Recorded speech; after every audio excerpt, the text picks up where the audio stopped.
And welcome everyone. Let's make some pretzels. Now traditionally, these are made by dipping them in a lye solution.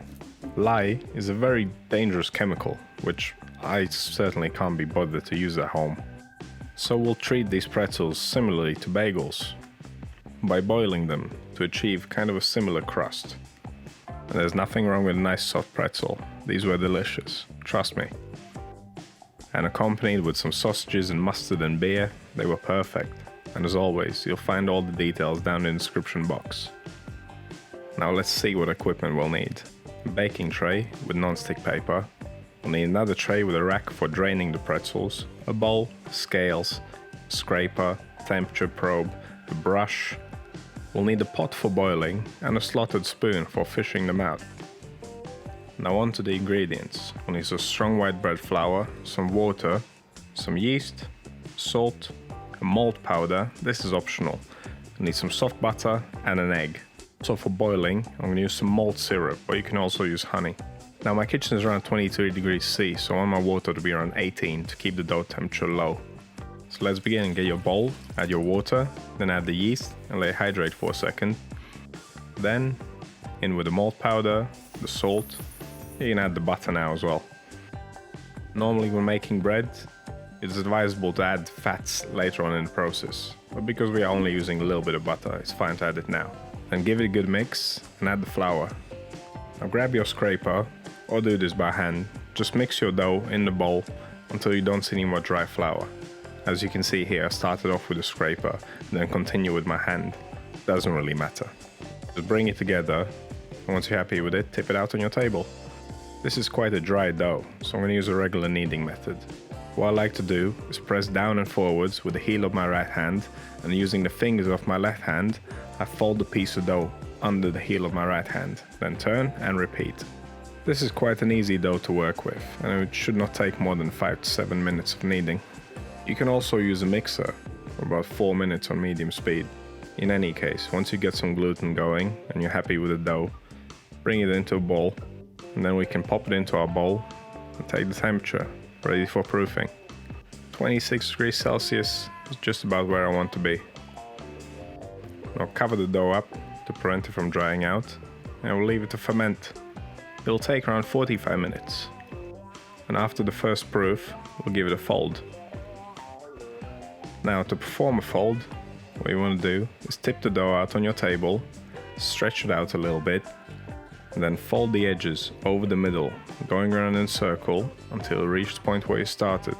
And then flip the dough, smooth side up again, tighten it against the table, and place it back into your bowl. Folding will give us a better structure and will equalize the temperature of the dough. Now just cover it up again. We'll leave it to proof for another 45 minutes. It should double in size by the time it's finished. And now we can divide the dough. I would suggest using your scales for this part. If you just eyeball it, your pretzels will come out all different sizes and it will take them various times to cook. So you're better off using your scales. This recipe yields 6 pretzels. If you'd like to make more, just double the amount of ingredients in the recipe. Once you've finished dividing your dough into equal pieces, you need to pre-shape it. And we'll pre-shape them into blunt cylinders. So flatten the dough out a little bit, fold in the sides, then fold over the top and the bottom. Let me show you another angle of this. So one side, the other side, then the top, then turn around and do the bottom. You don't have to do them too tight, as long as they are kind of cylindrical. And if you mess up the first couple, you'll still have 4 to practice on. And after you pre-shaped your dough pieces, cover them up or leave them to rest. It's important to let the dough rest for at least 15 minutes to relax the gluten. This will help with shaping. And of course they will ferment a little bit more whilst they are resting. So it's been 15 minutes, ready to shape. We'll work with these one by one. You don't need to use any flour here, the dough is not very sticky. Now this takes quite a bit of practice, and I'm no pretzel master. Start rolling your dough piece with one hand, then come in with the second hand, and keep rolling. You want this dough piece to be quite long. You might have seen me smack the middle there. It's because there's an air bubble inside there, so you need to be wary of that. Just go slowly, you don't want to go too crazy because you might tear the dough. You need to roll it until it's the length of your whole forearm, so basically starting from your fingertips down to your elbow. And try to roll the middle a little bit fatter than the ends. Patience is key here. You don't want to rush this. And most likely, it will not be that easy. But just keep at it. And if you mess one up, you still have 5 to practice on. Now once you rolled it to the desired length, take the ends and twist them around each other twice. And then fold them over and stick the ends to the fat part of the pretzel. And then you can stretch it out a little bit. That's it. It's done. All you need to do now is repeat it 5 more times. And of course, it'll get easier and better as you go along. As you can see here, the pretzel evolution with the ugliest one in the beginning and the last one being the beauty. Doesn't really matter. We're baking at home, right? You're not trying to impress anyone. They'll still taste the same. That's the most important part. They'll still be better than the ones you buy in the shops, right? And you really want to try and roll the dough piece quite long. Longer than you may think that you need. Because as you can see, the first pretzel I made is quite tight. You do want some gaps between the dough. But in any case, once you're finished, place your pretzels on a non-stick surface. Now is really the last opportunity to stretch them out a little bit to make them an even size. Try and make them as uniform as possible. And that's the shaping done. Just cover them with cling film. You don't have to sprinkle them with flour, because they are not very sticky at all. Now we'll leave them proof for 25 minutes. During this time they should puff up a little bit. And now I'm going to place them in the fridge for at least half an hour. This will help with creating that chewy crust. And whilst they are chilling, preheat your oven 230°C, no fan. Chilling the pretzels down will keep them from overproofing whilst boiling and also make them easier to handle. And speaking of boiling, now's the time. Get your pot to a rolling boil.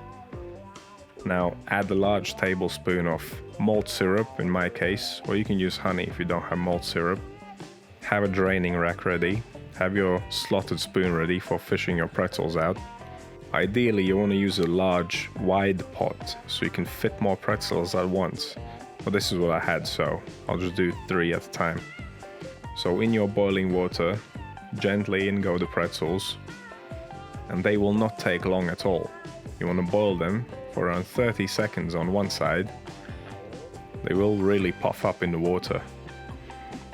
And once they've been boiling for half a minute, you can flip them upside down. And once you flip them, boil them for another 30 seconds. And you want to be quite gentle with them, because it's quite easy to dent and distort them. Just gently, slowly turn them over. There's no rush. And once a total of a minute has passed, you can fish them out and place them on your draining rack. Now it's quite important, obviously, to drain them properly, because you don't want any water whilst you're baking them in the oven. And of course, I understand not everyone has a rack at home, so you might use a colander or something like that. In a pinch it may work. And like I mentioned in the beginning of this video, normally pretzels would be dipped in a lye solution. That does give them that characteristic crust. But I think it's just way too dangerous and way too much hassle to do that. I don't want chemicals on my bread. I just want some delicious bread. And that is what we are making now. So the last step before baking is to gently place the pretzels on your non-stick baking sheet or tray lined with parchment paper, whatever you use, as long as it doesn't stick, and we'll brush them with the egg yolk. You can use whole egg, but I think the egg yolk just gives them a richer crust. They are quite fragile at this point, so handle them gently, brush them gently. You don't want to deflate your pretzel. And once you have finished brushing them, sprinkle them with a generous amount of sea salt. Now, if you don't want to use the salt, you can sprinkle them with some sesame seeds or poppy seeds, or with whatever you like, some caraway seeds maybe even. In any case, we'll bake them for 15-17 minutes. Make sure the bottoms are baked properly. If they're not, flip them upside down, continue baking for another minute or so. And that's your pretzel, ready to be enjoyed. And as always, if you have any questions or suggestions, write them down in comments. If you are new to this channel, consider subscribing. I make bread baking videos every week. Thank you for watching, and I'll see you in the next one.